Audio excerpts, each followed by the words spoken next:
Здравейте, пичове! Днеска сме на, как беше местността? Делта Хил. Делта Хил. Близо до София. Днес направихме едно много готино каране. За жалост Жорката не беше с нас, ама другия път ще се присъедини. Карахме тези сладурчета Ultra B 25-та година. Искам само да ви кажа, че беше страхотно. Това нещо ще се кара като истински мотор, супер мекото окачване и навсякъде има сила като цяло да изкачи всеки един баир. Жорки, ти нещо по въпроса можеш ли да кажеш за този мотор? Освен да ти пожелая пък следващия път и на Stormbito да те качим. Той пък там е еквивалента на 450 кубиковите.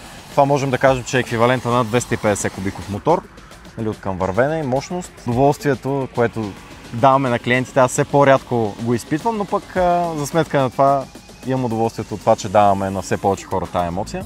Добре дошли са хората, нов обект в Делта Хил. Машините са нови, освен това чакаме и детски мотор. Той е подходящ за деца от 6 години нагоре, да кажем от 6 до към 10 години. Подготвяме и нови обекти. Имаме запитвания вече за Централна България, за Сандански, за още много места. Ако пък има някой, който гледа и има интерес да развива такъв бизнес, помагаме на предприемачи да станат част от нашата верига, да изкарват пари от една такава дейност. Така че ако има желащи, нека да се свързват с нас. И като цяло, като дойдете, задължително на Ultra B.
Значи, дами и господа, какво се случи току-що?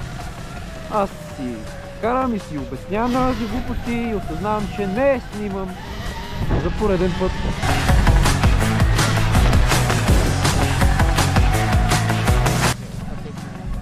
Малко картен тур, драги зрители, ще ми го представя. Е на Жоро тениската. Сега няма да му я връщам. Си остане за мен. Жорка, ако гледаш това клипче, тази тениска си остава моя.